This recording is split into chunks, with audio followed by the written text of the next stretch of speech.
How's it going, Ultra Buddies? Today we're doing a beginner's buyer's guide sort of thing.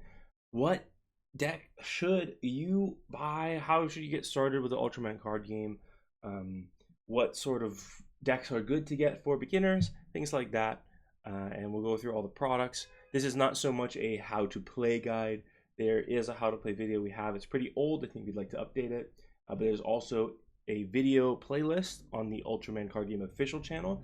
Highly recommend looking at those videos and also reading the rules online. And if you get one of these starter decks, you can get the rules there. So let's get started. There are 4 starter decks for the Ultraman card game.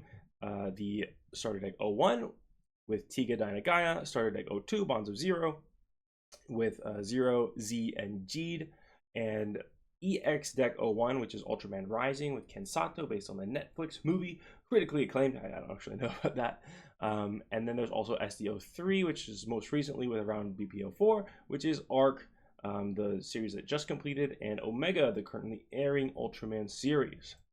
There are also 4 booster packs out currently, 1, 2, 3, 4, and a 5th one, which will come out shortly after the release of this video, maybe very, very close to the release of this video. So those are what you need to know for boosters. Let's talk about how to pick your first deck.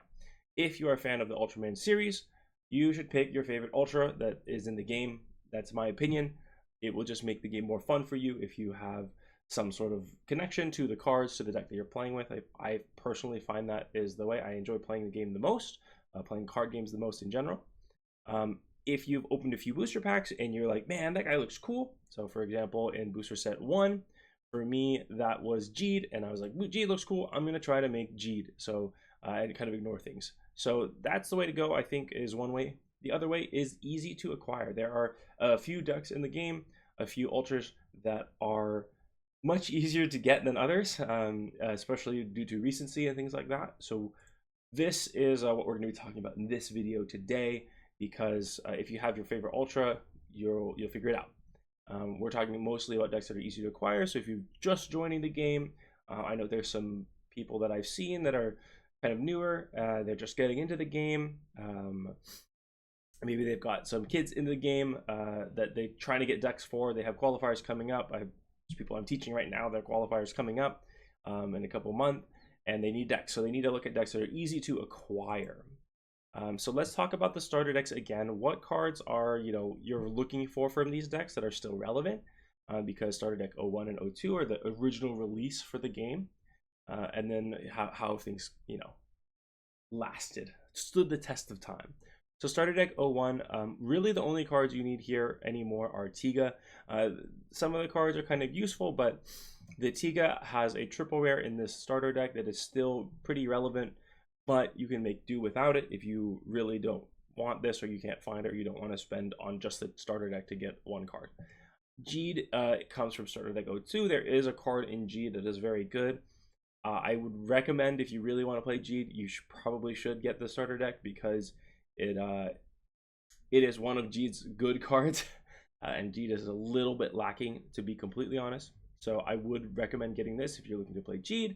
The Zero card is useful, but has kind of been power creeped, so to speak. So that means there's newer cards that you want to play more than the Zero card, and the Z card is kind of a similar issue. The EX deck starting, this is an interesting case here, because this is the only deck that has Ken Sato cards except for a box topper promo. And if you buy 2 Rising decks, you will have the full Ken Sato deck, aside from the box toppers, and you'll be good to go. So this is the easiest way to build a deck and start playing Ultraman card game. Build a deck meaning building a complete deck that has your full play sets of cards. Obviously, you can buy these starter decks and just start playing them out the gate. I'm not saying you can't do that, but when I say choosing your deck to build, I'm talking about kind of like building it to its max potential, right? Ultraman Rising is the cheapest, the easiest way to do that, because you buy 2 of the decks, you smoosh them together, you've got Ken Sato, you've got Emi, and you get your deck. It is a little lower on the power level, but it's the easiest way to go. So if you're looking at the easiest way to get your deck going, Ultraman Rising, get to it. The last starter deck is the most recent one, and it is also the strongest. It features Arc and Omega, like I've mentioned.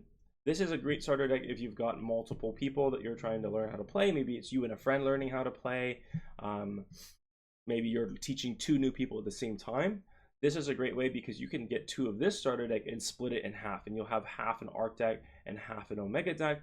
And both of these decks can be upgraded and are pretty strong when they're upgraded. So this is like probably my recommended route for getting into the game. Get two of these, split them in half. You get an Arc deck, get an Omega deck, and have a good time with that. Omega specifically is only in the most recent booster sets, Booster Set 4 and the upcoming Booster Set 5, which means you're going to really be able to get these cards much easier than Arc, which relies on some of the older cards of Booster Set 01, which we'll talk about in a bit. So what I've got here is a little diagram for what cards or what booster packs you need to get to build some of these decks. And you'll notice that Booster Set 1 and Booster Set 2 are lacking. So our goals here for finding decks that are easier to get is decks that are kind of self-contained into one or two sets, and also those sets are easy to get. So for example, there's a pair of Ultras called Rosso and Blue. They are brothers. They are in this Booster Set 02, but Booster Set 02, with the English release of the game specifically, has very, very, very bad ratios. So in both of these, Set 1 and Set 2, every booster box gives you 2 triple Rs, while in these last 3, they adjusted it to give you 4 triple Rs per box. So that's why we're skewing towards this. So even if you want to play Rosso Blue, it's self-contained. You only need to buy 1 set. You have to buy a lot of that set because you're just not getting the same quantity of triple Rs. Okay, so we've covered that. We have Omega at the top here. So Omega, again, like I mentioned, is Booster Set 4 and Booster Set 5. If you buy these packs, you will get everything you need to build the deck. We'll talk about Arc 2 since I mentioned it as part of this deck. Arc is in Booster Set 1, Booster Set 2, and the starter deck. So you're going to have to get these older cards, which you can get. There's some Ultra Start packs which try to help alleviate it, but it's a bit tough.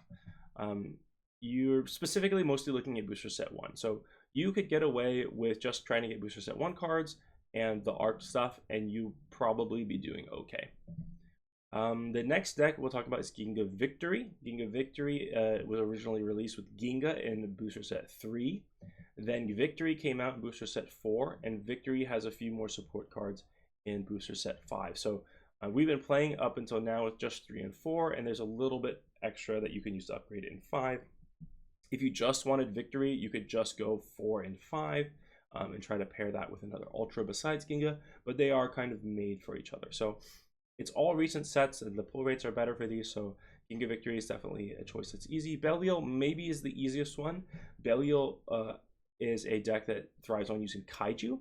So all the Kaiju in every set can be used, but the main way to get Belial is Booster Set 3. And so you can just buy Booster Set 3 and you'll be able to figure it out. And just if you buy other sets, then you can just pick and choose the Kaiju from there to finish out your deck. So Belial is a very, very good one.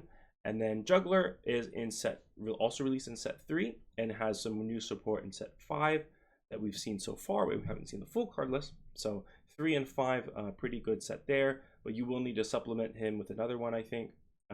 Typically, you'll run 2 Ultras. So what I mentioned here is like Omega runs by himself. Arc usually has a pair. Belial can run by himself. Juggler, well, everyone tends to want a pair, but the main cards that you need to finish like the set. So you could do like a Juggler X, or you could do a XZ, things like that. So X also is a fairly newcomer, just like Omega. Released in Set 4, has some extra support in Set 5. So it'll be easy to pick up. Z is an interesting case. Z is more similar to Arc, where the main powerhouse cards come out in Set 4. But you do need some cards from Set 1 here. So I forgot to put the check mark there. You need some rare cards, some double rare cards from Set 1, but you won't need some triple rare. So it is a little bit easier to get those cards that you need for Z, because most of the like really, really important cards come in Set 4. So Jeed is the last one we'll talk about. Jeed is kind of spread across all the places. It originally released in Set 1, so you will need, again, similar to Z, like the rares and double rares from the set. There's some cards you're going to get from Set 3, and then the big powerhouse cards for Jeed come in Set 5. So you could just target mostly Set 5 and try to pick up some rares and double rares either online or for some friends maybe that are playing the game. but most of what you're looking at is in set 5, and of course there's a starter deck. So Jade is actually spread out a little bit too much. So this is probably the lowest on my recommendation, because there's so many different things you need to get to fulfill a G deck. So if you look at this kind of chart, maybe here's a strategy I could maybe recommend if you're trying to get multiple decks online pretty quickly. Again, I would say grab these Omega starter decks. So get 2 of these. You'll have an Arc and an Omega half, and then you can pair the Omega. You can get set 4 and set 5 to finish up the Omega deck. You'll also be able to get X cards to help boost your Omega deck. And there are some good pairings in there where you can grab, if you get Dyna cards. Dyna is a very good pairing with Arc. So you've got a Arc Dyna deck, you've got an Omega deck, you've got an X deck, and then you're getting, that's about 4 decks that you're building towards right there, just from getting these 2 starters and boxes of both of these. So just like a quick idea, that's how you can get started. So thanks for watching this video. I hope it's a little bit helpful to give you some ideas of how to get started. Again, the easiest way to get started, 2 Ultraman Rising decks. It has its own effect to like negate its power down itself, which is a little bit rough, but you can definitely make it work. And then I would recommend the Arc and Omega decks, which you can boost up with set 4 and set 5 when it comes out soon. So that would be my recommendation. Mostly focus on set 4 and set 5. Maybe sprinkle in a little bit of set 3 in here if you can. That should be able to build you a lot of different decks pretty easily. So thanks for watching. Hope you found this useful if you're kind of getting into the game, and appreciate it. We'll see you in the next one, and look forward to more videos. We're super excited for set 5. We're starting to test some decks for that with the cards that have been revealed, and hopefully do an updated how to play and all that jazz. So see you around. Bye.